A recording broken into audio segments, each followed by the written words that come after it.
Muchas gracias. Tenemos ahora el espacio de comentaristas nacional e internacional respecto del tema justicia abierta y la ponencia del doctor Méndez Sangüesa. En primer término, pues como les decía yo, contamos con la grata presencia del señor Procurador de los Derechos Humanos, el doctor Augusto Jordán Rodas Andrade, quien participa como comentarista nacional en el tema de justicia abierta. Previo a dar lectura de una síntesis de su extensa hoja de vida, me parece oportuno indicar que su presencia aquí, aparte de agradecerle el honor de contar con su intervención, denota cómo este tema de justicia abierta, lo decía muy bien el doctor Méndez Sangüesa, no es un tema de técnicos, es un tema sustantivo y que también desde un punto de vista ciudadano involucra, cómo no, derechos humanos. Verá cómo el tema de justicia abierta es acceso a la justicia y un tema de garantía plena de los derechos fundamentales.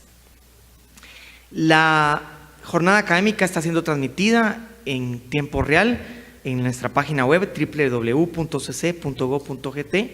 y tanto la presentación del doctor Méndez Sangüesa como la que utilizará el señor Procurador de los Derechos Humanos están cargadas ya en la página web de la Corte de Constitucionalidad. Muy bien. El doctor Augusto Jordán Rodas Andrade, es el señor Procurador de los Derechos Humanos, es abogado y notario por la Universidad de San Carlos de Guatemala y cuenta con maestría en Dirección y Gestión Pública Local y es candidato a doctor en Derecho por el programa que juntamente sirven la Universidad Rafael Andívar y la Universidad del País Vasco. Ha sido docente en el Centro Universitario de Occidente, CUNOC, y cuenta con estudios en materia de transparencia, accountability y lucha contra la corrupción, así como gestión pública local. Es evidente la especialización para el tema de que estamos hablando, para gobierno digital, justicia abierta, gobierno abierto. Es especialista en garantías constitucionales y derechos fundamentales, en derecho penal y procesal penal, legislación ambiental, justicia y seguridad ciudadana. Fue miembro de Junta Directiva del Colegio de Abogados y Notarios de Guatemala, fungiendo como presidente y vicepresidente, síndico segundo y concejal noveno del Consejo Municipal de la ciudad de Quetzaltenango. Cuenta con más de 21 años de ejercicio profesional como abogado y notario y también docente del Centro Universitario de la Universidad de San Carlos de Guatemala en Quetzaltenango. Actualmente, desde el 20 de agosto de 2017 y para un quinquenio, es el actual Procurador de los Derechos Humanos de la República de Guatemala. El micrófono es suyo, señor Procurador, y gracias por su presencia. Muchas gracias, doctor Julio Cordón. Un agradecimiento a los organizadores de este evento. Pues me siento nuevamente muy cómodo porque, como bien se decía, yo hasta el semestre anterior servía las clases de Derecho Constitucional y Derecho Administrativo en Quetzaltenango. Yo de allá soy oriundo, en Xela nací, en Xela vivía, en Xela trabajaba hasta que fui electo como procurador para el próximo quinquenio. Un gran reto, una gran responsabilidad, más en la coyuntura actual del país. Y por eso, cuando me invitaron a hablar sobre el tema de justicia abierta desde la Corte de Constitucionalidad, pues yo sin dudarlo ni un segundo acepté. ¿Por qué? Porque hoy por hoy el Estado de Derecho está descansando en la legitimidad y la confianza que los guatemaltecos tenemos en el alto organismo. Hay una crisis política e institucional que no podemos negar, pero nuestra Carta Magna ha superado su mayoría de edad con creces, ha pasado pruebas como la del 2015. Es decir, en el ejercicio del poder todos somos importantes, mas nadie es indispensable. Entonces tenemos que estar conscientes que el poder radica en el pueblo, la soberanía, y esta se delega en sus órganos competentes, legislativo, ejecutivo, judicial, y los órganos de control. En derechos humanos su servidor, en materia constitucional la Corte, en materia de Contraloría, en encuestas de cuentas, la Contraloría General de Cuentas, y en sí, cada uno haciendo su papel dentro del marco de su competencia. Hablar de justicia abierta en un país donde la misma ha estado encriptada, pues es todo un reto. Antes se podía hablar de gobierno abierto, que es lo más común, luego se pasó al tema del Congreso abierto y poco a poco se está comenzando a abordar el tema de justicia abierta.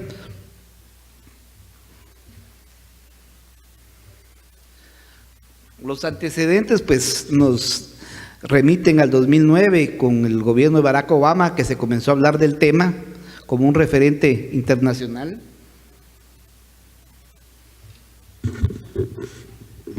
Voy a usar el otro micrófono.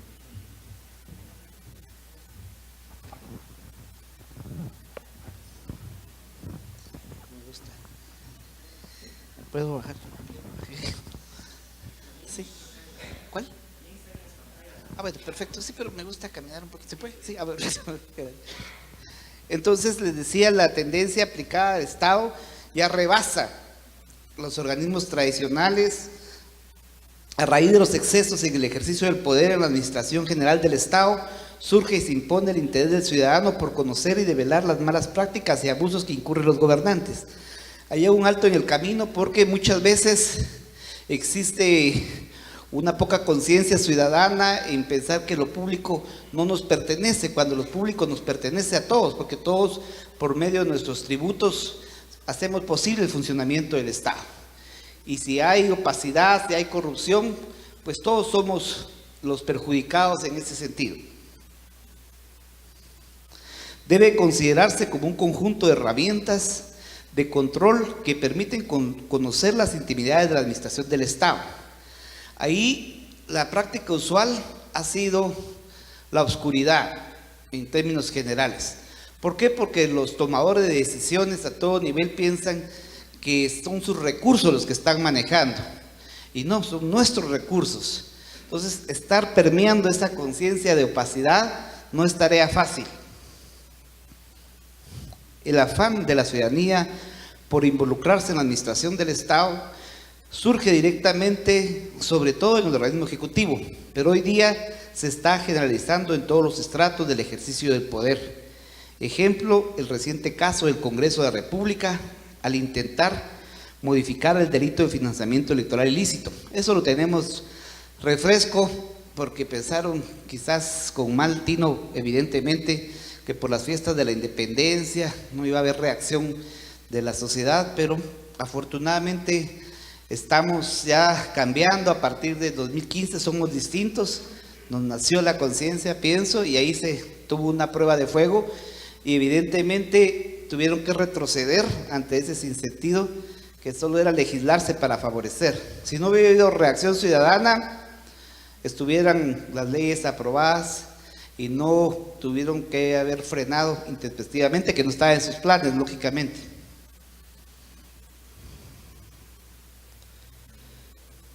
La tendencia ahora se habla de un Estado abierto, es decir, y Estado concibiéndolo en su máxima expresión, no solo los 3 organismos, sino las entidades autónomas, la Universidad de San Carlos, el ICS, las 340 municipalidades, que es donde muchas veces aún se da más la opacidad, no en todos, lógicamente, pero existe un caudillismo tal, y lo hablo con conocimiento de causa, porque muchos alcaldes piensan que son monarcas en sus territorios, y los consejos municipales, que por mandato constitucional son las máximas autoridades del municipio, o sea, en conjunto, alcaldes, síndicos y concejales, son la máxima autoridad, donde el alcalde solamente preside las reuniones, pero no decide. Yo hice gobierno y también hice oposición, entonces sé que es un órgano deliberante. Yo a mis alumnos les decía que afortunadamente solo hay una institución en la que no se puede liberar por mandato constitucional, y ustedes saben que es el Ejército. La Constitución claramente dice que es una institución no deliberante, ahí se dan órdenes y se cumplen, guste o no guste, y hay órdenes de todo sentido. Una de las últimas fue recetarse ese bono famoso, ¿verdad?, que también se pudo saber a partir de la exigencia de la autoridad social, de la transparencia. En el organismo judicial no hay evidencias notorias de fiscalización ciudadana, y eso es culturalmente, se veía a los jueces, magistrados como un pedestal, como por encima del bien y del mal. Pero como todo ser humano, todos los seres humanos somos susceptibles de equivocarnos. Entonces por eso no tenemos que creer en un conjunto de santos que nos van a gobernar, porque yo tengo mi idea de que santos con mucha suerte existen en el cielo. Entonces aquí tenemos que apostar a mecanismos de control para aquellos funcionarios que hagan mal uso, que se excedan del control, pues caiga el peso de la ley. Y es fácil la receta, es decir, ustedes saben perfectamente más que yo que el funcionario público única y exclusivamente puede hacer lo que la Constitución y la ley les permite. Ese es el marco de acción.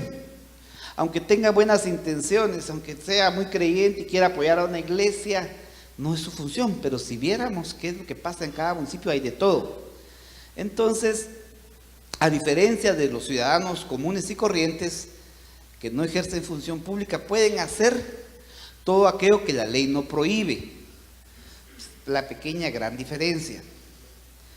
Tomándose en cuenta, pues se ha visto manera focalizada de determinados procesos judiciales.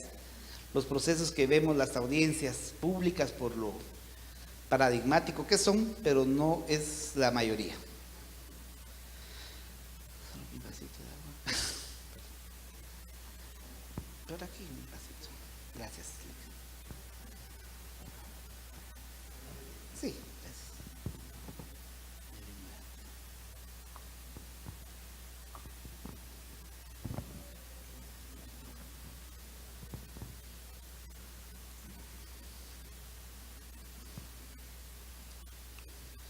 El organismo judicial no puede quedar fuera de la tendencia global en diferentes países, lo que implica que el concepto de justicia abierta en el marco de un Estado abierto. Hay conceptos que trae implícito esta decisión que tiene que ser impostergable. El próximo viernes 13 de octubre va a ser el cambio del nuevo presidente de la Corte Suprema de Justicia. Entonces yo espero, tengo confianza en que ojalá retomara este tema de justicia abierta y hacer de eso una herramienta y una prioridad en su agenda. Sería muy importante para tener acceso no solamente a temas financieros, que es importante también cómo manejan los recursos públicos, porque como tienen esa función administrativa y también judicial, que por cierto es una asignatura pendiente en la reforma constitucional, que lamentablemente no ha caminado desde mi punto de vista, porque a ellos se les elige para administrar justicia, no para manejar personal ni recursos financieros, porque ustedes saben que los abogados no somos muy buenos para eso. Entonces mejor separar la función judicial y administrativa, pero bueno, es un juicio de valor también. La participación ciudadana, la auditoría social, la fiscalización, el acceso a la información pública, el acceso a los datos abiertos. Les vamos a compartir eso, como bien decía el doctor Julio Cordón, para avanzar un poquito. La máxima publicidad. Y eso no es un asunto doctrinario, sino también legal. Recuérdense que la ley de acceso a la información da por mandato legal a la institución del Procurador de Derechos Humanos como órgano rector ver el cumplimiento de la ley de acceso a la información. Entonces también tenemos que aspirar a la máxima publicidad. Y es sencillo, es decir, pedir información a cualquier entidad pública que requiere 3 elementos únicamente: a quién se pide, qué se pide y quién lo pide. No tiene ni uno que explicar para qué. A veces en los municipios no, que presente tal cosa, que explique para qué. No, eso es ilegal. Únicamente cumpliendo esos 3 requisitos, y se puede hacer de 3 formas: por escrito, electrónica o verbalmente. Ideas concretas, son 8 si no estoy mal, para la justicia abierta. La independencia judicial es un principio constitucional que garantiza la libertad y objetividad del juez al conocer y resolver un caso concreto. Pero este principio no debe servir de obstáculo para impedir el acceso libre a la justicia, la fiscalización de la función judicial y su ejercicio transparente. La independencia judicial no debe oponerse como obstáculo para realizar la labor transparente. La participación ciudadana no busca interferir en la labor de un juez, sino busca conocer cómo las autoridades judiciales llevan a cabo su trabajo. Yo aquí voy a retroceder mi memoria y les voy a compartir un caso, recién graduado yo de abogado, en un caso laboral. Yo defendía a 11 mujeres trabajadoras de Paraíso Xorwitz, una finca en Retauleu, en contra del patrono que resultó siendo el gobernador de Xochitepeques. Pero en la audiencia se sorprendieron porque yo hice, ahí por medio de amistades, posible que ingresaran los medios de comunicación una audiencia laboral. Imagínense, yo tengo 20 años de ejercicio, esto fue un escándalo. Los abogados, no, que no se puede, no, bien. Entonces se logró hacer eso, pero la justicia laboral es importante, no solo la laboral. Yo les comparto mi preocupación que hoy por hoy, en el imaginario de muchos guatemaltecos, se piensa que la justicia es solamente la justicia penal, y no es así. Se ha descuidado mucho la justicia laboral, familiar, civil. Entonces, poner atención en este otro tipo de justicias también es importante. Justicia abierta debe implicar la participación ciudadana en los procesos de postulación, elección o nombramiento de jueces y magistrados. La Corte Suprema de Justicia debe abrir los espacios de diálogo ciudadano para que se analice la necesidad de reformar la ley de comisión de postulación. Aparte también, recuérdense que está el famoso artículo 113 de la Constitución, que está desde la vigencia del 14 de enero del 86, si no mal recuerdo. Pero hasta hace poquitos años comenzó a hablarse del artículo 113 de la Constitución, de las condiciones mínimas que tendría que tener todo funcionario público, idoneidad, ¿qué más? Ustedes me refrescan. ¿Qué manda? Honradez. Pero capacidad, gracias. Y entonces para ese 113 también tendría que aplicar, si vamos a eso, para candidatos a diputados, alcaldes, pero ¿por qué no también para jueces y magistrados, por ejemplo?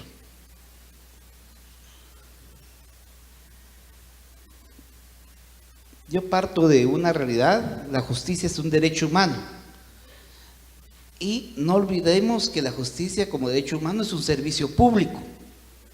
Un servicio público con sus características: general, gratuito, continuo. Entonces, tenemos que apropiarnos que esa es la naturaleza de la justicia. 3, debemos llegar a la convicción de que la justicia es un servicio público, y se los decía, perdón. 4, la Corte Suprema de Justicia, como máxima autoridad del organismo judicial, tiene la responsabilidad de implementar políticas y prácticas que faciliten la modernización de la justicia, especialmente buscando hacer realidad el concepto de justicia abierta, para lo cual debe facilitar herramientas basadas en la tecnología de información. Ahora es muy fácil el tema de las aplicaciones y todo eso para los abogados. Imaginémonos cómo eso en nuestro ejercicio profesional ayudaría mucho. Yo le decía a mis estudiantes de pregrado que el teléfono inteligente no solo sirve para facebookear, para whatsappear, ¿no? También es una herramienta de trabajo, de estudio, pero tenemos que meternos en el tema tecnológico. Ahí tenemos un déficit con países tan cercanos, pero con una cultura tan diferente como Costa Rica. Ha apostado por la educación, la tecnología, y nos llevan años luz en cuanto a este tipo de utilización de la tecnología para educación. 5. La justicia abierta debe propiciar el fácil acceso a los interesados al proceso y al juez. Esto puede hacer que abra el debate, pero bueno, no debe privarse a quienes reclaman la justicia el libre acceso al proceso y al juez. La ética y probidad y honorabilidad de los juzgadores no debería arriesgarse ni dudarse por el hecho que las partes tengan acceso al juez. El acceso de las partes al juez y al proceso pueden considerarse per se que exponga la independencia judicial. Y eso ya hay pruebas en concreto. Hasta una jueza fue sentenciada por enriquecimiento ilícito, si no estoy mal. Es decir, que hay mecanismos para cruzar información y establecer a quien se extralimite o haga mal uso del Poder Judicial, que no necesariamente no pasa por hablar, porque a veces no se habla en los tribunales, pero se habla en otras partes, pues. Entonces, también tener la visión más amplia en ese sentido. El concepto de justicia abierta es amplio, no restringido al conocimiento de las finanzas.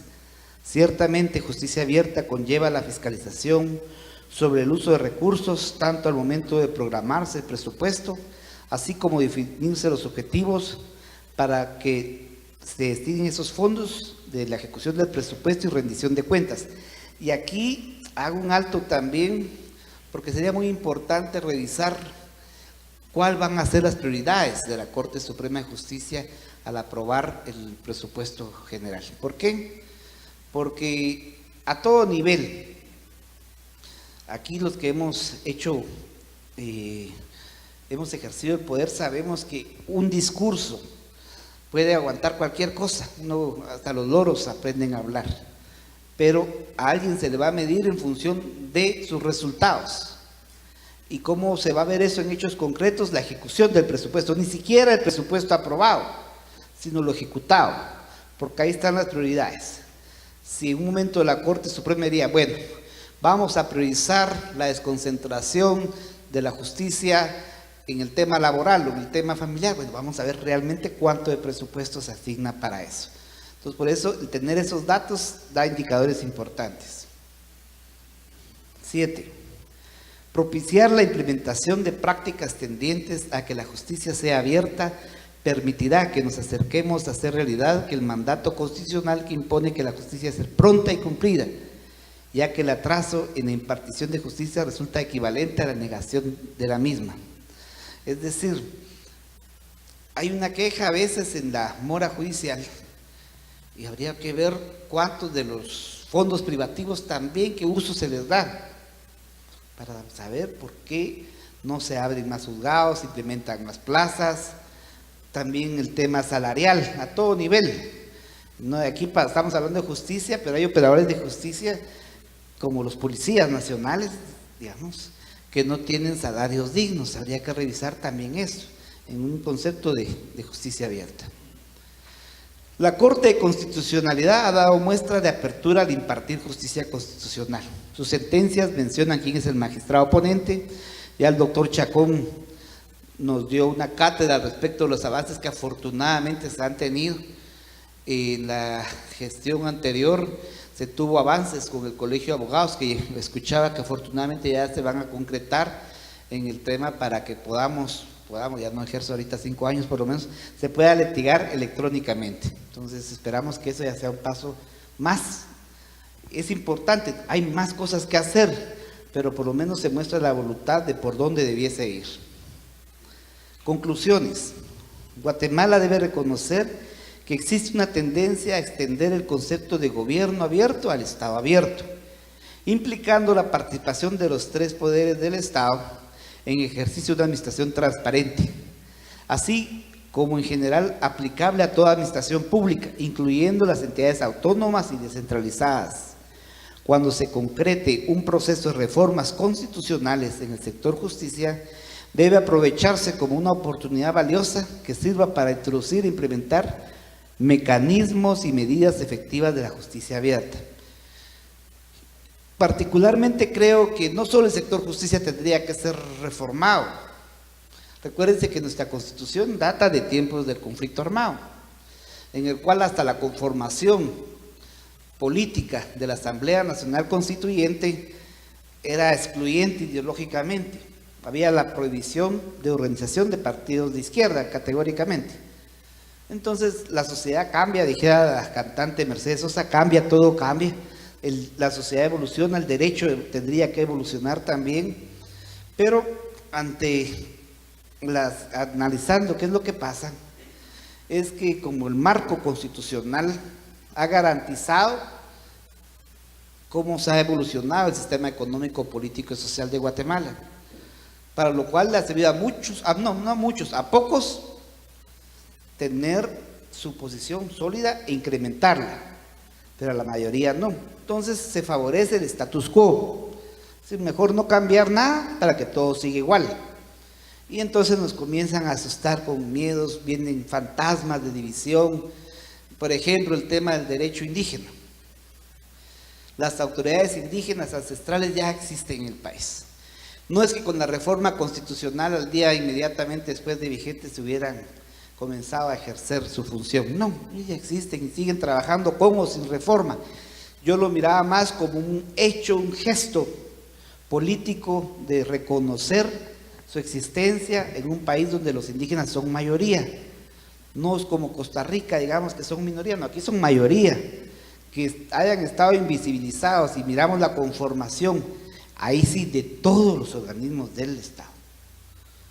Se ve que es una visión occidental, excluyente.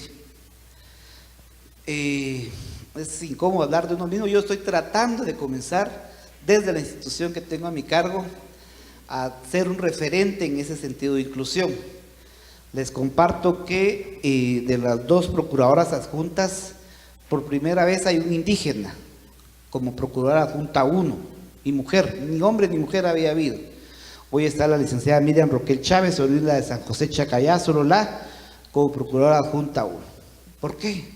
Porque yo, por más consciente, por más solidario con las causas indígenas que sea, no es lo mismo. Tengo que tener a alguien a mi par que me ayude desde la cosmovisión maya a comprender qué es lo que pasa en el país. Ahí me decían, sí, pero ahí está la Defensoría de los Pueblos Indígenas. No, eso es marginal. Es como para tenerlos ahí contentos. No, tenemos que ser coherentes entonces. Deben propiciarse foros públicos y técnicos para establecer, como este, por ejemplo. Desde la academia, yo apuesto mucho a la academia, porque si no, ¿para qué estudiamos tanto? Yo me incluyo. Yo ahorita estoy estudiando, hoy pedí permiso para estar aquí con ustedes. Esta semana me toca clases de doctorado aquí. Pero si el conocimiento no sirve para transformar la realidad, mejor hagamos otra cosa, menos estudiemos. Entonces el reto es conocer para aplicar la realidad. Si estamos conforme como estamos, pues también es una opción, cómoda por cierto, pero es una opción de vida. La Corte Suprema de Justicia tiene especial responsabilidad en propiciar y motivar la participación ciudadana directa, así como advertir la necesidad de reformar sus leyes propias para evitar que su intercepción facilite la obstaculización e inmediatez de las partes al proceso y al juez en todo el organismo judicial. Si queremos mejorar los niveles de eficiencia y eficacia de la justicia debe ser abierta. Hacer prevalecer el principio de oralidad.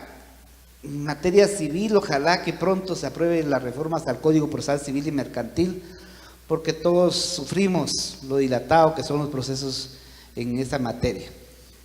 Hoy más que nunca todos los órganos colegiados deben ser transparentes en la toma de decisiones, especialmente para que los interesados directamente y en los casos de trascendencia de la ciudadanía en general conozca con claridad la base de tales decisiones, es decir, su argumentación, los razonamientos que justifican. Ejemplo, los antejuicios. Sería muy saludable, no solo ver audiencias penales, que es importante, pero imaginémonos el día de mañana la Corte Suprema de Justicia va a conocer antejuicios. En su momento pues sería ver qué argumentación tuvieron para aceptar para su trámite o no. De repente van a decir que in limine las rechazan por ser espuria, por ser política. Entonces ver quiénes son los magistrados, cómo argumentan, cómo votan también. Justicia, justicia, y transparentes todos. Entonces, más en órganos colegiados. Así como el Congreso pasa sus sesiones, pues sería importante para mí un gesto de buena voluntad en ese sentido. Entonces, solo como un ejemplo, lo que no es todo, pues, pero podría ser un indicador importante más en esta coyuntura donde se habla de muchas cosas que pasan al nivel de estos casos que tienen relación con los políticos.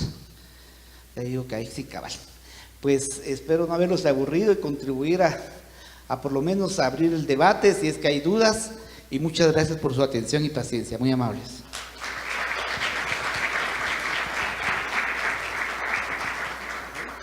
Muy bien. Si existiera alguna pregunta, el señor procurador está pues abierto y con todo el interés de oírlos. Tenemos los micrófonos también a su disposición si alguien quiere hacer alguna consulta.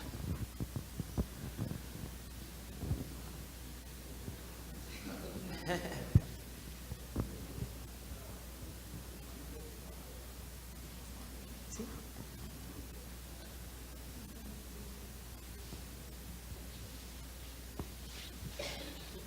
yo en lo personal quisiera aprovechar que usted está aquí con nosotros. Ha sido muy, muy interesante como usted lo plantea. Preguntarle un poco desde el ámbito de acceso a la información pública, hasta dónde puede, fuera de los datos sensibles, confidenciales y demás, porque a mí en lo personal este tema siempre me causa un poco de duda respecto a la independencia del juez, ¿verdad? Yo se lo preguntaba ayer al doctor Méndez Sangüesa, esos argumentos en los cuales puede el juez sentirse, no sé, una agresión, estar atentado contra su independencia, imparcialidad. ¿Qué argumento se le puede dar a ese juez que entiende que hay un punto en el cual la ciudadanía puede entrar hasta acá? No sé, le voy a decir en sentido figurado, hasta mi despacho, pero ya hay cosas en las cuales el juez tiene que hacerlo todo, no sé si a escondidas, pero no a la vista de la fiscalización continua de la ciudadanía. ¿Qué argumento se le puede dar para cambiar ese paradigma del juez y lograr hacer ver que, usted bien lo decía, y lo decía el doctor Méndez Sangüesa, y la doctora Castillo seguro lo reiterará, es la justicia abierta no atenta contra la independencia y imparcialidad del juez, porque es un presupuesto, eso se tiene ya por sentado. En todo caso, esa visibilización conlleva a legitimar más la función del juez, pero no quiero responder yo, esa es la pregunta que yo le hago. Muchas gracias. No, sí. Yo pienso al contrario, no tendría que ver, digo yo, límites, salvo el tema del honor, por ejemplo, que esté en juego, porque es más, hasta tendrían que haber, para evitar malas interpretaciones, cámaras en el mismo despacho, pues, y quedarse grabado, para que después no hayan dicho, bueno, mire que le dio plata o hubo acoso, cualquier cosa que pudiera existir. Guardando las diferencias, cuando fui concejal de oposición, me permití promover que las sesiones fueran públicas, porque eso lo dice el Código Municipal, las sesiones son públicas.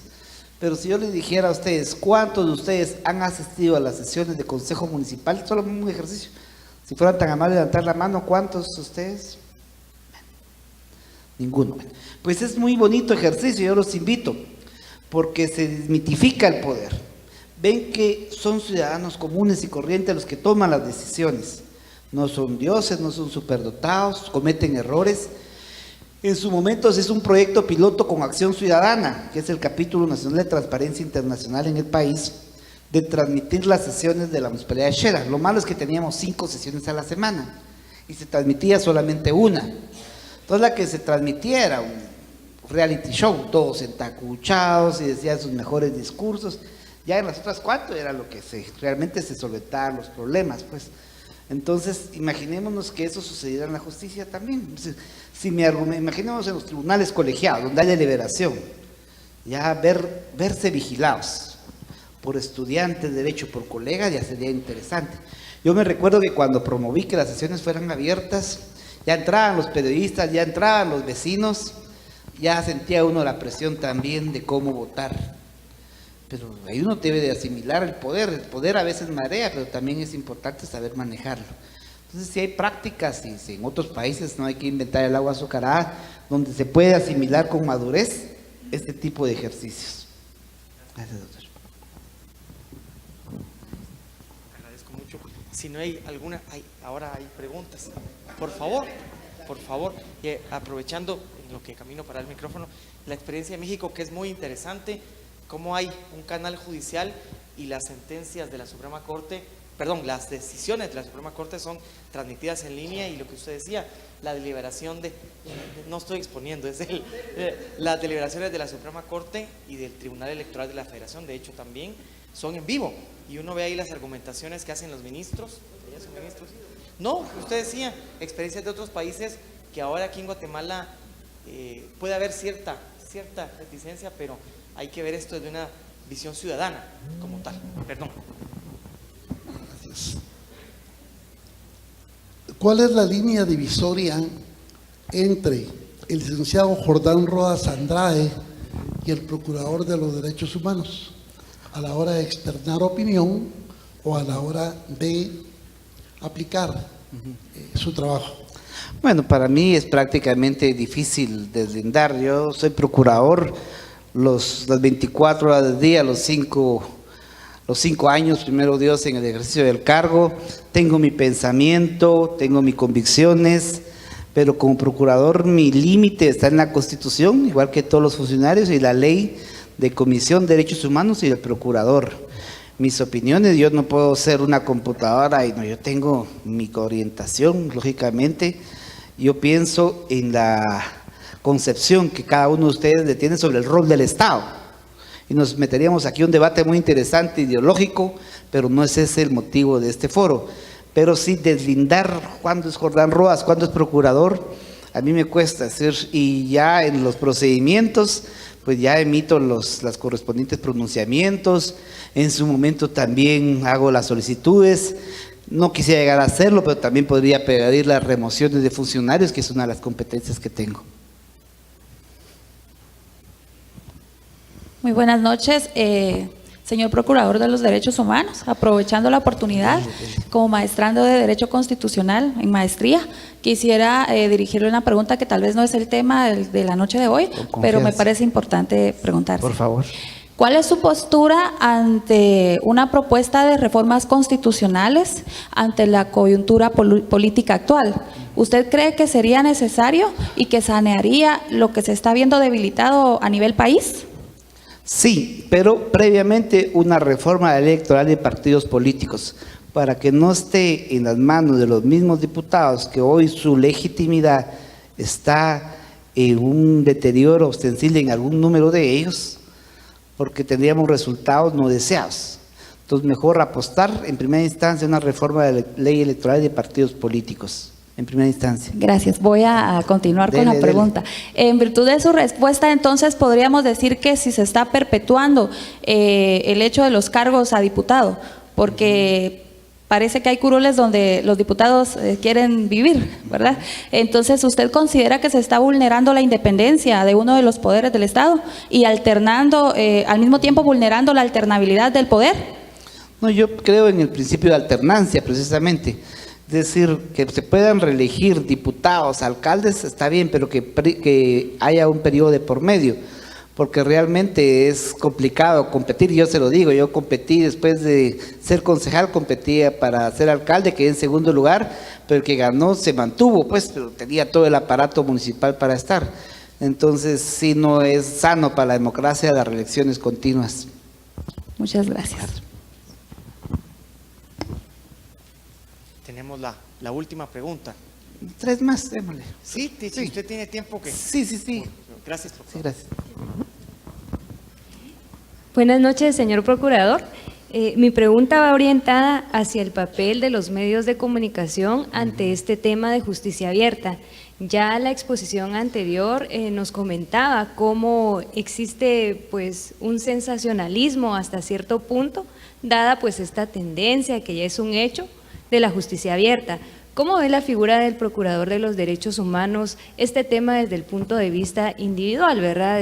Obviamente es derecho de la ciudadanía, el acceso a la información y al conocimiento y pues a los temas noticiosos, pero también desde el punto de vista individual. ¿Hasta dónde cree usted que el papel de los medios de comunicación pues les está permitido conocer o a veces hasta realizar una práctica de hostigamiento hasta cierto punto, o es una práctica pues que debemos tolerar ante esta tendencia del gobierno abierto? Yo pienso que debemos complementarla. Para mí es muy importante el rol de los medios de comunicación.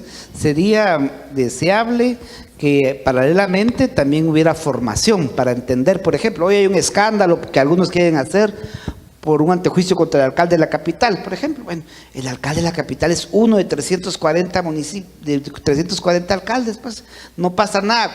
Si hiciéramos un estudio aquí, ¿cuántos alcaldes están siendo procesados, llevan un proceso de antejuicio hoy? Pues es una buena parte, sin duda alguna. Entonces, que tener un proceso de antejuicio, ustedes saben perfectamente que no significa ser culpable. Simplemente, si se va a determinar si hay indicios suficientes para declarar con lugar o no con lugar la causa, para que ya sea investigado como un ciudadano común y corriente. Nadie le está condenando, por ejemplo. Entonces, ahí sería muy sano que los medios de comunicación formaran en las implicaciones de esta etapa procesal, por ejemplo. Complementarla, no vedarla, no restringirla, pero complementarla con procesos de formación también.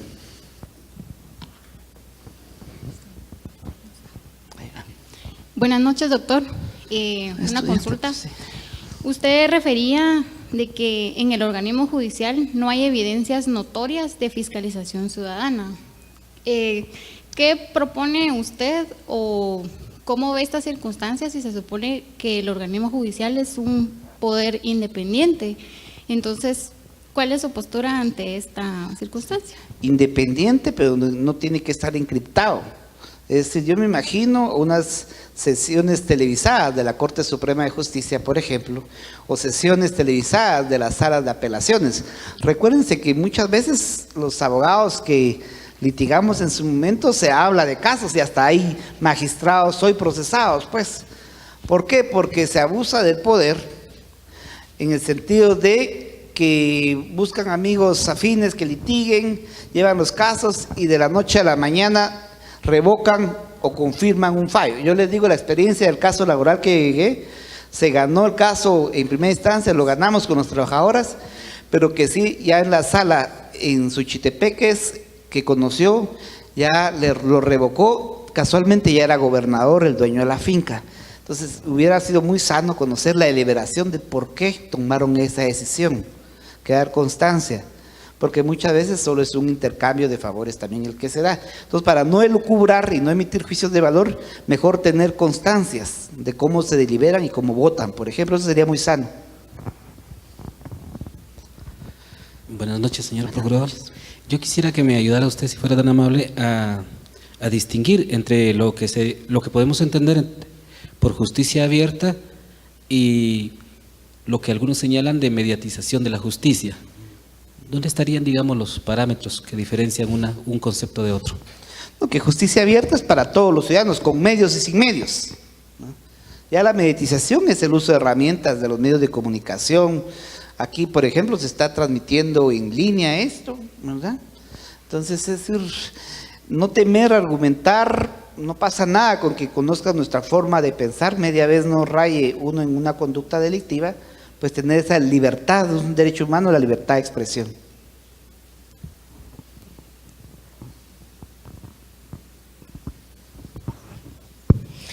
Buenas noches, señor procurador. Mi inquietud es ¿cuál es su punto de vista como tal sobre el temor a la participación de los pueblos indígenas, como también a la participación de las mujeres en la toma de decisión? ¿Considera usted que no es ninguna violación a los derechos humanos? ¿Dónde queda la democracia en Guatemala? Bueno, evidentemente no tenemos que esconder nada. Aquí somos un país racista, un país machista. Vemos al indígena de menos. Yo se lo digo, vengo de Shela, ahí había una iglesia que solo permiten cargar ladinos, el club de tenis hace años solo podían nadar o jugar tenis ladinos, por ejemplo. Entonces ha existido lo que sucedió en Sudáfrica, quizás en pequeñas dimensiones, pero existía el apartheid, ¿verdad? Entonces, partiendo de eso, tenemos que apostar a la educación, en respetar las diferencias que no nos hacen superiores, solo nos hacen diferentes. Si no, la aspiración a la blancura y que somos superiores por el color de tez o el pedigrí, como si fuéramos qué cosa, entonces eso es lo que nos hace daño. Muchísimas gracias. Señor procurador, nada más si usted tiene Sí, tiempo. sí, estoy a pocos minutos de la otra reunión. Muchas gracias, buenas noches, señores y señor procurador de los derechos humanos. Le suplico tal vez que me responda esta pregunta como procurador de los derechos humanos. En realidad, espero ser claro y no se malinterprete mi pregunta. No tenga pena, me dicen de todo, total. Gracias.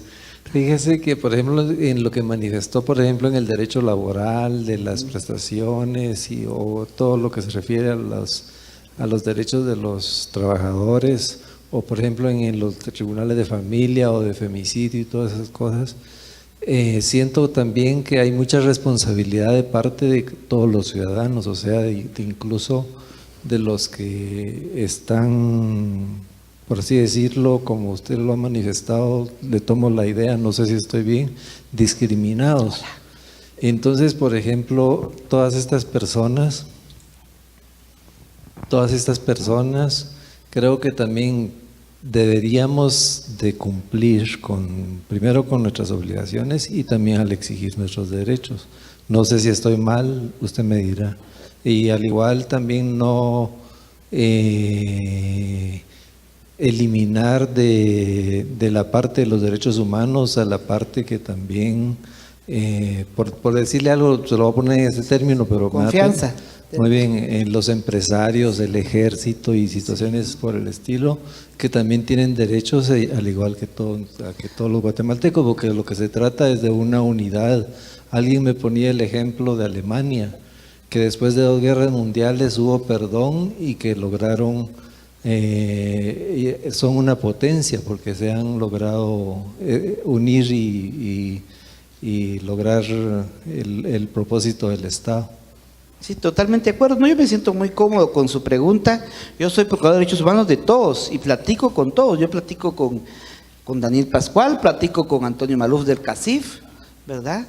Platico con la gente de Codeca, platico con Fundesa, y le causó revuelo en el país cuando dije yo que tenían la misma representatividad CACIF que Codeca, pero si la tienen con sus bases, pues cada quien se siente representado en sus dirigencias. Que son delincuentes, eso ya no es mi competencia, ¿ya? Eso ya es cuestión de los tribunales, pero convenciones de derechos humanos, constitución política y para los religiosos la Biblia dice que todos somos iguales. Entonces, ¿de qué estamos hablando? Yo soy consciente de que tenemos derechos y tenemos obligaciones. Entonces, también nuestra obligación es participar activamente. A veces solo votamos cada 4 años y nos desentendemos, pues eso no es ejercer ciudadanía. Hay que ser vigilante de nuestros dirigentes también después. Por eso también la idea de hacer lo que pasa en Colombia como la revocatoria de mandato, pues sería cuestión de estudiarla, pues. Muy bien. Muy bien. Por agotamiento. Muchísimas gracias. Creo yo que ha sido una experiencia muy interesante. Ahí, por mi parte, por el instituto, que es lo que yo represento, hay una satisfacción muy grande porque fue un ambiente, y ustedes lo saben muy bien, muy distinto al del Congreso, y esto denota que es un espacio académico, de discusión, de debate, de apertura, y que me decía la doctora Valenzuela, que usted la conoce, directora de posgrado de la Universidad Mariano Gálvez, que bajo la sombría de la academia todo es mucho más dinámico, más serio, y se abre un debate abierto, libre, que es lo que queremos, ¿verdad? Señor Procurador, muchísimas gracias. Muchas gracias. La verdad es que me sentí así en confianza, más cómodo que ayer, porque ayer hasta nervioso pasando los papeles, leyendo todo eso, estaban todos los magistrados, entonces era mi debut ante la crema innata aquí de la justicia constitucional.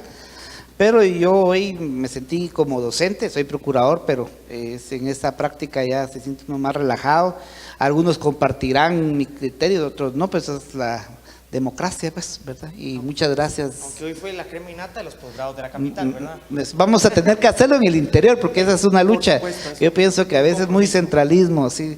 Guatemala no termina y comienza en la capital. Tenemos conjuntamente, yo invitaba al presidente de la Corte, al director del instituto, a hacer actividades como estas en el interior del país, porque podemos aportar también las personas que no somos oriundas de acá. Y agradecidísimo, doctor Julio, ¿verdad? Mi amable. El argumento es nuestro, y un fuerte aplauso al señor procurador, por favor. Muchas gracias. Le hago entrega de este reconocimiento. Me excuso nuevamente con usted que los señores magistrados y en particular el presidente no hayan podido venir, pero yo en lo personal no sé, la justicia abierta nos dirá qué es lo que se sigue debatiendo, porque están en pleno alguna situación de coyuntura nacional. Pero gracias, señor procurador, y siempre es un gusto. Muchas gracias. Muchas gracias.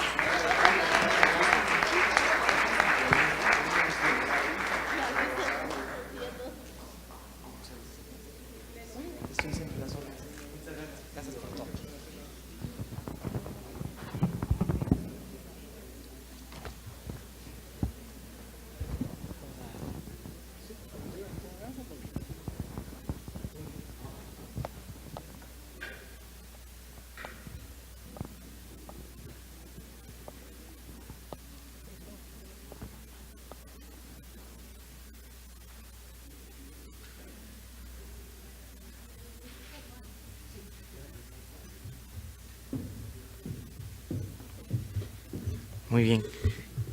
Corresponde ahora nuestra segunda comentarista, en este caso una distinguida profesional costarricense, la doctora Sara Castillo Vargas. Hago un pequeño resumen de su hoja de vida. No puedo dejar de mencionarlo porque es algo que compartimos. Fue letrada de la Corte Suprema de Justicia, abogada en ejercicio liberal y entre otros cargos que ha ejercido. Ella me pidió que me refiriera concretamente a uno, pero hay tanto en su hoja de vida que vale la pena mencionarlo. Actualmente la doctora Vargas, Castillo Vargas, es la directora ejecutiva de la Comisión Nacional para el Mejoramiento de la Administración de Justicia, CONAMAJ, del Poder Judicial de Costa Rica. Como parte del trabajo que ejerce en este cargo, ha tenido bajo su responsabilidad el programa de participación ciudadana del Poder Judicial de Costa Rica y la implementación de la política del mismo nombre. Actualmente coordina el grupo de trabajo Justicia Iberoamericana Abierta en el marco de la Cumbre Judicial Iberoamericana y coordina también el programa de Justicia Abierta del Poder Judicial de Costa Rica. No solo es participación como comentarista, sino para compartir con nosotros esa rica y vasta experiencia de Costa Rica en este tema de justicia abierta. Gracias, doctora. El micrófono es suyo.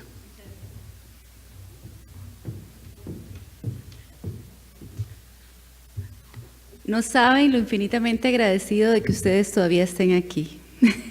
En realidad me imagino que ha sido un largo día, me imagino que además de las obligaciones académicas que tienen, tendrán algunos de ustedes obligaciones laborales, y sé que cuando uno llega casi a las 8 de la noche, después de ese trajín, probablemente están muy cansados, así que me siento doblemente honrada por la invitación, la cual agradezco a la Corte de Constitucionalidad, al Instituto y también a la Agencia de Cooperación de los Estados Unidos por haberme permitido la inmensa oportunidad de estar ayer y hoy aquí aprendiendo.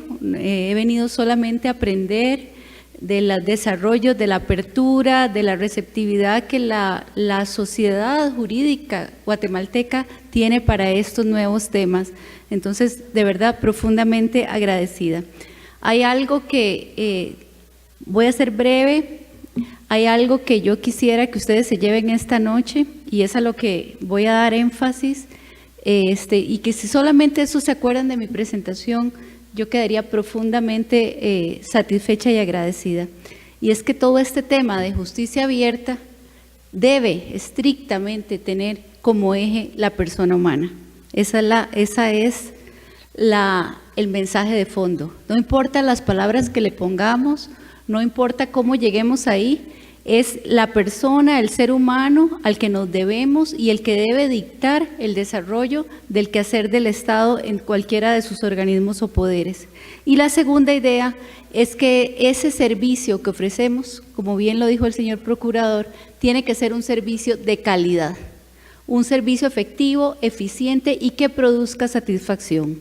Entonces, cualquier aplicación de la justicia abierta que pensemos que son infinitas, porque la justicia abierta no tiene un camino, sino que es una luz y la vamos a ir creando dependiendo de nuestra situación, de nuestro país, de nuestros sistemas de justicia, va siempre a tener que poder ser evaluable y tener la satisfacción de la persona usuaria como su meta.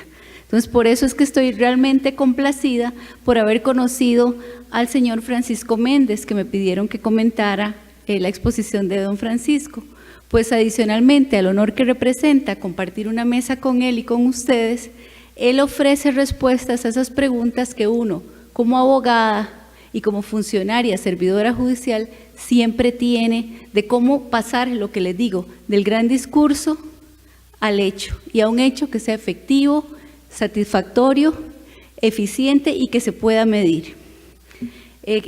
Para mí, en mi cargo, de mi labor como directora ejecutiva de una organización que tiene como meta mejorar la justicia, estamos siempre constantemente buscando, investigando, valorando esas nuevas tendencias que surgen en el mundo jurídico y en el mundo sociológico. ¿Qué hay de nuevo que nos pueda mejorar la realidad que tenemos? Es una labor apasionante porque estamos siempre aprendiendo y siempre también tenemos que traer a una balanza de si esas modas, digamos, que a veces son modas, otras veces son tendencias con más peso, pueden generar en un beneficio y en una balanza, porque todas son costosas, e impactar el sistema nuestro, que cada uno es propio y único.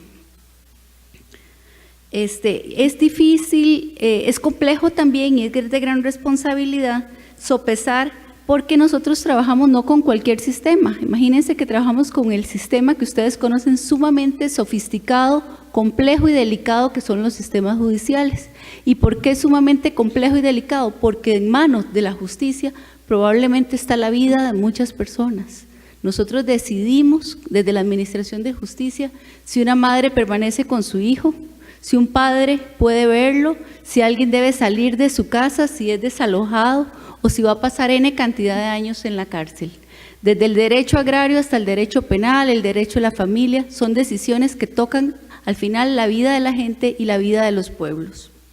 Entonces es sumamente estratégico poder discernir cuáles son esas aplicaciones novedosas que pueden beneficiar el ecosistema jurídico en el cual vivimos y no simplemente ser cosas inocuas.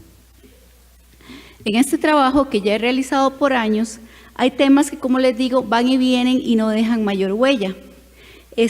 A diferencia de otros temas que sí, en mis años de trabajar ahí, he visto que han surgido, tal vez como pequeñas semillitas se han ido creciendo y son esos temas que han generado cambios positivos.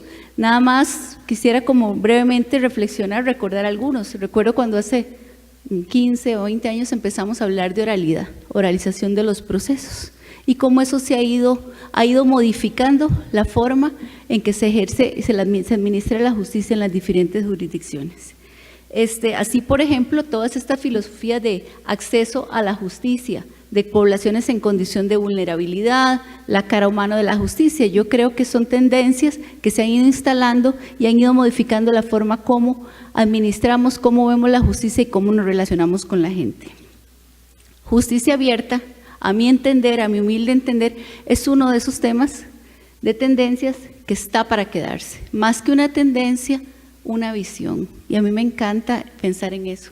A mí me gusta mucho poder soñar y poder pensar que hay una luz, que hay una inspiración, que hay algo en el cual nos va a llevar a una situación mejor. Como nos decía don Francisco, de donde estamos a donde queremos estar. ¿Cómo hago esa transición? Por lo general, estos temas o tendencias surgen de la academia. A veces ustedes en la academia están probablemente muy al día de qué está en boga. Otras veces surgen de los mismos poderes judiciales, a veces de los organismos multilaterales, que Naciones Unidas pone de moda esto, que las cumbres judiciales lo otro. Y ahí empezamos, es lo que don Francisco llama la ontología del lenguaje, el poder de la palabra declarada desde quienes tienen la autoridad. Es a partir del reconocimiento que nuestros países hacen de estas manifestaciones, ya sean acuerdos, declaraciones, compromisos, que es algo muy importante porque las declaraciones tienen peso, ¿verdad? Una vez que se adopta una declaración, asumimos un compromiso. Es a partir de estas declaraciones que desde un enfoque jurídico pensamos que son suficientes para cambiar la realidad.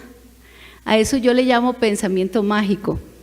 Los psicólogos le llaman diferente. Los psicólogos le dicen, creo que fantasía es como una fantasía de asimilación, en el sentido de que yo pienso, porque algo se declaró y decretamos el acuerdo y suscribimos, esto es muy de nosotros los abogados, ya se hizo.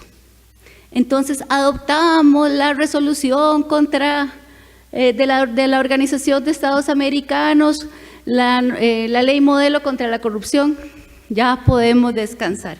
Y es algo que, se lo digo por experiencia nacional, en mi país también nos pasa.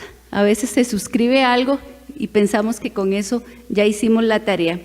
Esta fantasía declarativa es muy difícil de romper para nosotros, porque que una institución haga realidad el acceso a la justicia, por poner un ejemplo, reglas de Brasilia, la Declaración de Reglas de Brasilia de la Cumbre Judicial, acceso a la justicia para las poblaciones en condición de vulnerabilidad, la suscribieron 23 países en 2008. De ahí a que de verdad tengamos acceso a la justicia para las poblaciones en condición de vulnerabilidad, tienen que pasar muchas cosas.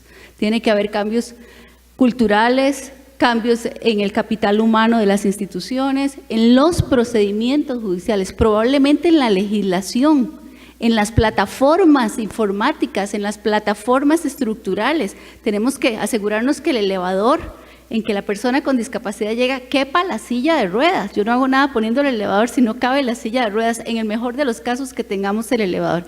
Entonces implica transformaciones en muchas esferas de las cuales no siempre somos conscientes y pensamos que con la sola aprobación ya cumplimos. Volviendo a lo que nos ocupa, esta demanda que de pronto nos dicen, bueno, esto de justicia abierta es una tendencia importante y ahora tenemos que ser abiertos. Nuestros sistemas de justicia tienen que abrirse. Bueno, ¿cómo se come eso? He ahí el tremendo reto y probablemente lo que ustedes están preguntando hoy por la noche, mucho discurso.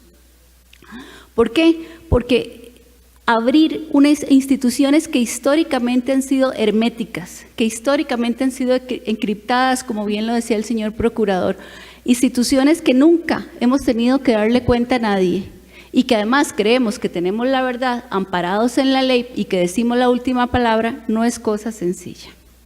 Por eso a mí me gusta pensarlo como una visión a largo plazo, donde tenemos que ir haciendo un plan, una estrategia, tenemos que tener un pensamiento estratégico para llegar ahí, porque si no, no llegamos ahí, y tenemos que ir tomando pasos. Don Francisco les llama hitos, a partir de una arquitectura empresarial o institucional. ¿Y qué pasa si no lo hacemos? Ustedes van a decir, bueno, ¿y qué pasa si no quiero esto de la justicia abierta?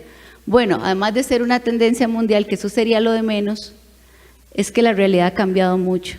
Y es ahora cuando tenemos sociedades informadas, público, usuario informado, culto, que tiene acceso a información, tiene acceso a conocer qué pasa en otras realidades y que además está enojado, está resentido y está más consciente de que puede reclamar sus derechos. Y eso es algo de lo cual no tengo que decirles a ustedes, porque ustedes lo están viviendo cotidianamente.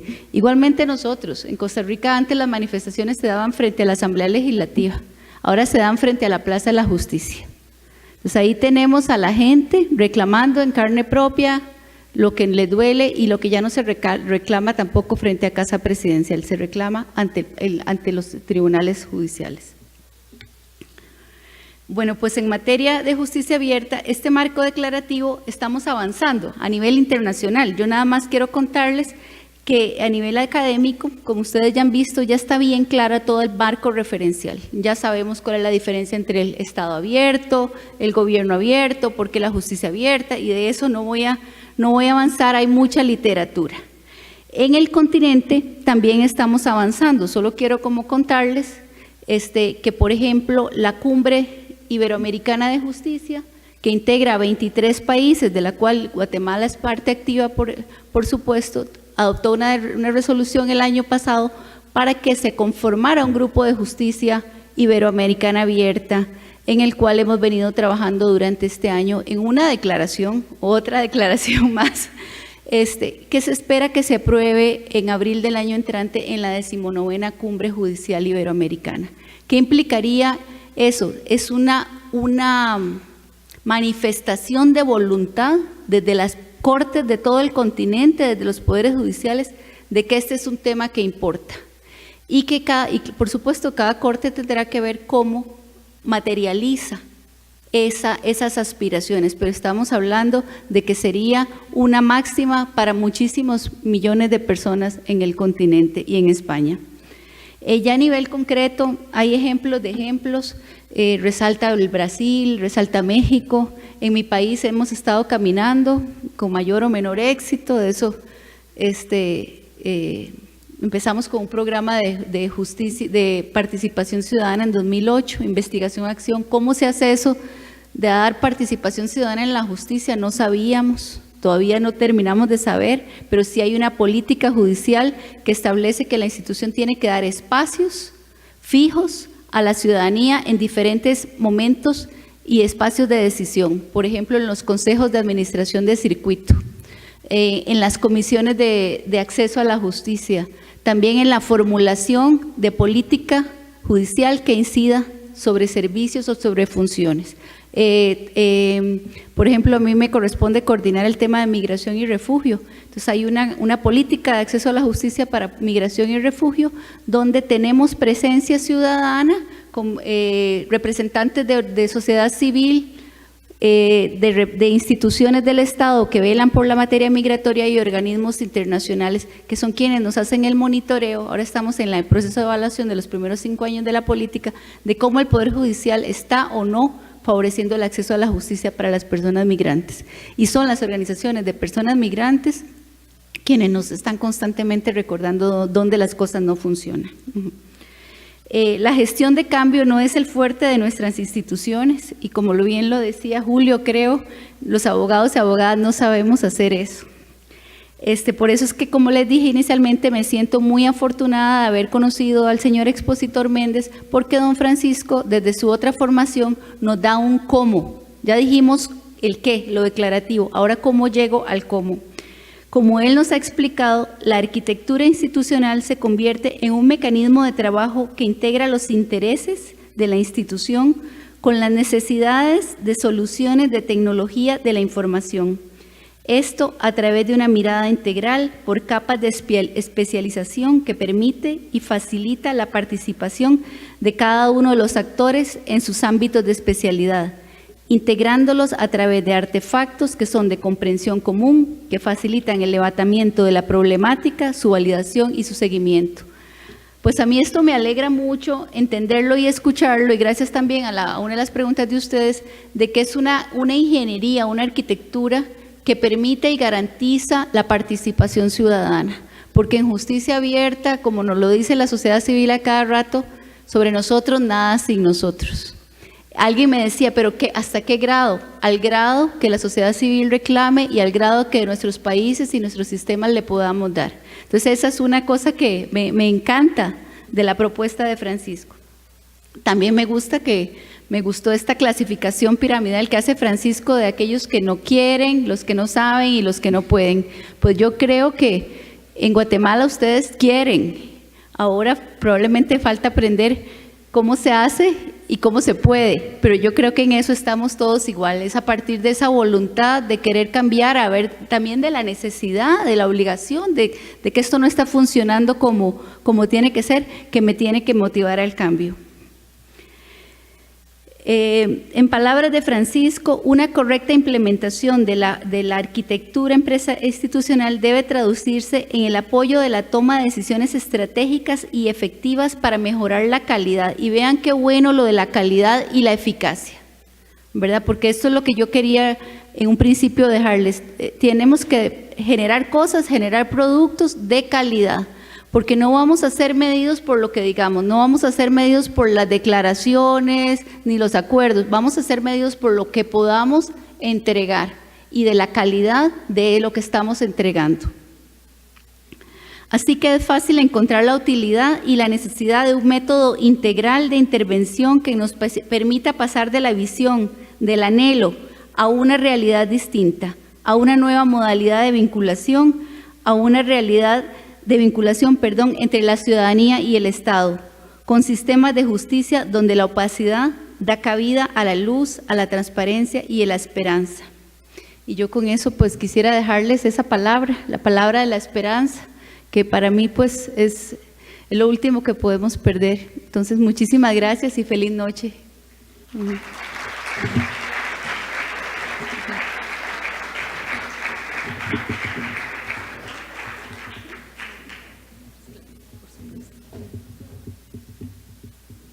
Si existiera alguna pregunta entre el público, sobre todo por la experiencia costarricense en esta temática que no deja de ser siempre interesante y muy innovadora.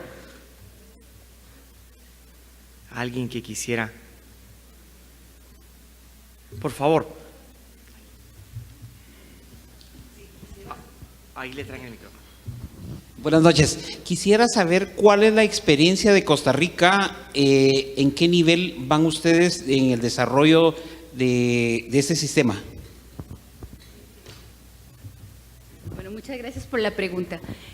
Costa Rica en este punto, como les dije, tiene un programa de participación ciudadana de 2008, que inició en 2008. En 2015 aprueba la política judicial de participación ciudadana, que se parecía mucho a esto de justicia abierta, porque hablaba de participación, de transparencia y rendición de cuentas. Entonces les voy a ser sincera, cuando sale esto de justicia abierta, a mí me cae muy mal.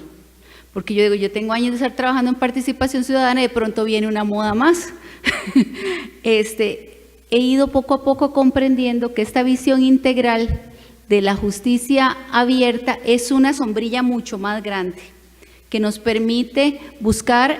Primero le da un discurso integrado, nos obliga también a métricas, nos obliga a tener sistemas de evaluación, nos obliga a mayor interacción. Entonces, ante su pregunta de dónde estamos, los 2 últimos años hemos venido trabajando en un proceso participativo de co-creación. Digo co-creación porque siempre con sociedad civil, siempre en la construcción de una política de justicia abierta, donde la política antigua de participación ciudadana va a pasar a ser un eje.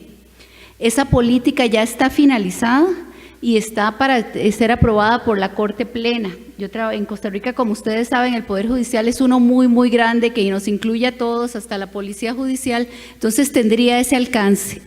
Una vez que la política se apruebe, ya tenemos la declaración, ahora nos toca el cómo. Hemos hecho cosas, como le decía, desde el tema de tecnología, por ejemplo, a bastante desarrollo de aplicaciones tecnológicas, pero no queremos caer en la falacia de que la tecnología es sinónimo de justicia abierta. Es sinónimo de justicia abierta cuando se hace con transparencia, cuando se hace con participación, cuando da resultados. Entonces, ¿qué sigue? Cuando tengamos la política aprobada, que yo espero que sea en los próximos 2 meses, sigue todo el proceso de construir esa plataforma, ese andamiaje que nos permitirá hacer una intervención sistemática, ya una intervención a largo plazo, pensando en que son metas a mediano, corto y largo plazo. Por ahí más o menos, no sé si le respondí.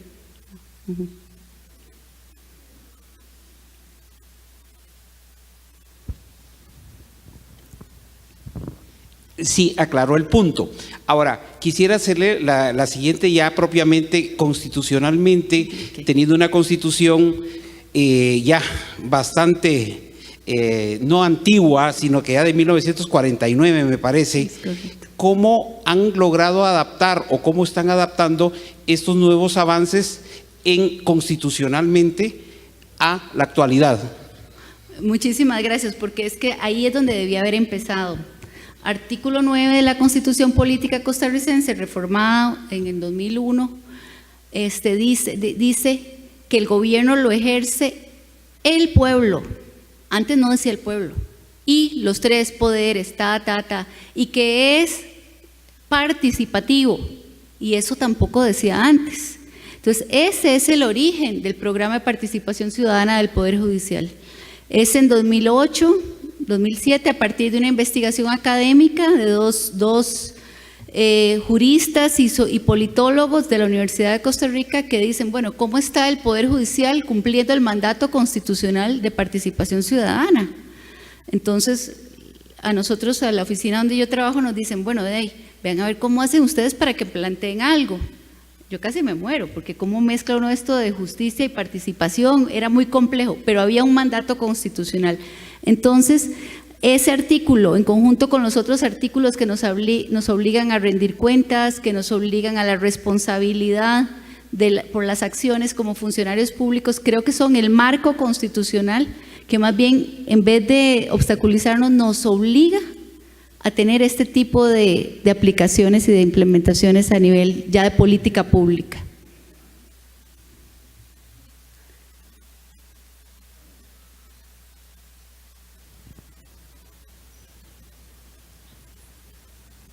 Buenas noches. Buenas doctora. noches. Usted hacía énfasis en que cuando un país adopta un compromiso internacional pueden transcurrir incluso 20 años para que se lleve a cabalidad ese compromiso. ¿Cuál es el control de convencionalidad o la política que adopta Costa Rica para evitar esos plazos tan perentorios, tan largos? Esa es una pregunta compleja. Yo creo que el tema de planificación aquí es sumamente importante. Por ejemplo, el Poder Judicial costarricense hace planificación quinquenal, estratégica quinquenal.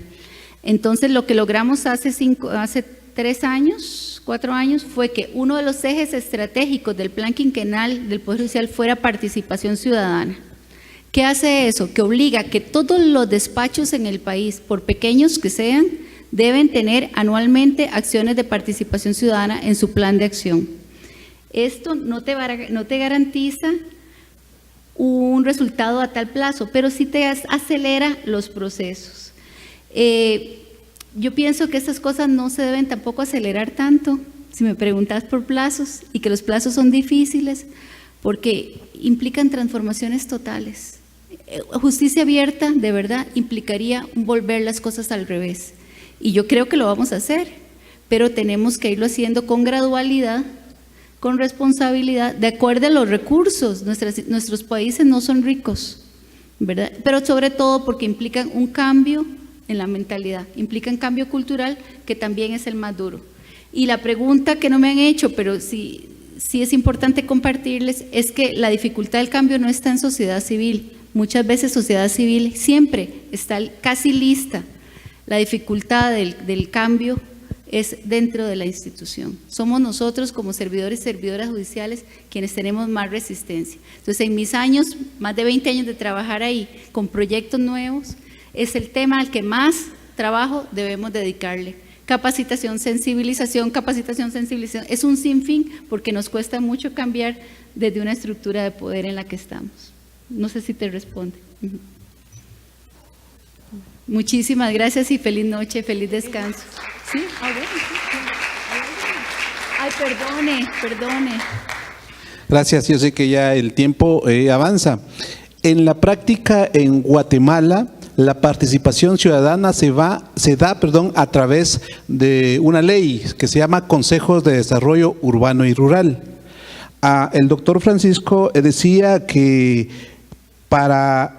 uno de los ejes sobre la justicia abierta para que deba operar correctamente es la participación, en donde se deben de crear mecanismos de diálogos permanentes con la ciudadanía. Cabalmente esta ley propone reuniones constantes y permanentes con la ciudadanía, porque es un sistema que viene de lo más interno de la población a través de los COCODES, que son consejos comunitarios, sube a un nivel que es consejo municipal, consejo departamental, hasta llegar a un nivel que es consejo nacional. Sin embargo, para que haya justicia abierta, debe haber una participación directa del organismo judicial. Tengo la experiencia de participar en 4 niveles, desde el comunitario hasta el regional. Sin embargo, quiero decirle que en Guatemala, por la poca experiencia que tengo, el organismo judicial no participa en ninguna de esas entidades. Realmente está muy distante de que haya una justicia abierta si nos basamos en ese diálogo permanente. ¿Cómo se puede superar? En Costa Rica eso ya fue superado. ¿Qué nos puede recomendar al respecto? Muchas gracias. Tenemos una estructura similar, los CCCI se llaman, ¿verdad? Y también son a nivel local y va subiendo. Hasta hace 5 años, por ejemplo, los funcionarios judiciales pensábamos que no teníamos que asistir localmente ni participar de los CCCI. Después, toda esta motivación por parte de la jerarquía ha dicho, bueno, ustedes no solo pueden asistir, ustedes deben asistir. Los poderes judiciales en las comunidades no son islas, que siempre nos pensábamos islas, que entonces se reunían todas las instituciones del Estado, el Ejecutivo, Fuerza Pública, Cruz Roja, el sistema de salud, y la última persona o el quien no llegaba es el juez o la jueza de esa comunidad, que es quien más enterado tenía que estar y establecer líneas de coordinación. No es fácil, no lo hemos logrado del todo. Siempre hay gente que dice, no, mire, lo prioritario para mí es resolver el expediente, no ir a oír los problemas de esta comunidad, en el entendido de que no creen que el contexto es tan importante que tiene que marcar, y un juez por la democracia tiene que conocer su contexto. Esa es una lucha que estamos dando. También hay que encontrar un balance. Los jueces y las juezas no pueden pasar todo el tiempo asistiendo a las comisiones de violencia, de salubridad, de todo que hay en sus comunidades. Entonces, esa es una lucha, pero sí, ya se dio el permiso. Digamos, ya se dijo, ustedes pueden ir a la radio, ustedes pueden ir a la municipalidad, ustedes deben estar en todos los comités relacionados con el actuar judicial. Pero bueno, sí es un camino largo. Antes es que se veía como si fuera prohibido. Ya se quitó el tabú de la prohibición. Muchas gracias, buenas noches.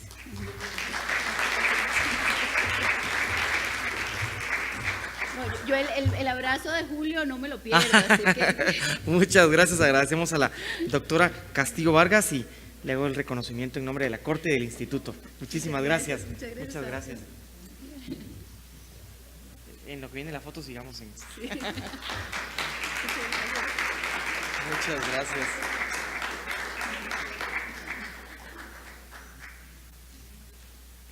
A usted muchísimas gracias. Muchas gracias. Llegamos entonces al punto final de esta jornada académica. Agradecemos nuevamente, primero a la Agencia de los Estados Unidos para el Desarrollo Internacional por el apoyo brindado durante estos 3 días. Mañana todavía tenemos jornada. Y a ustedes muchas gracias. Creo que me faltó mencionar algo que creo que es importante. Tenemos aquí estudiantes de maestría y doctorado de la Universidad Nacional de San Carlos de Guatemala, estudiantes de maestría y doctorado de la Universidad Mariano Gálvez de Guatemala, incluidos ahí sus autoridades, y estudiantes de maestría y doctorado de la Universidad Rafael Andívar. Les agradecemos mucho a todos su presencia, ha sido un verdadero honor y un gusto tenerlos acá y pueden recoger el diploma en la mesa al final del salón. Buenas noches y que les vaya muy bien.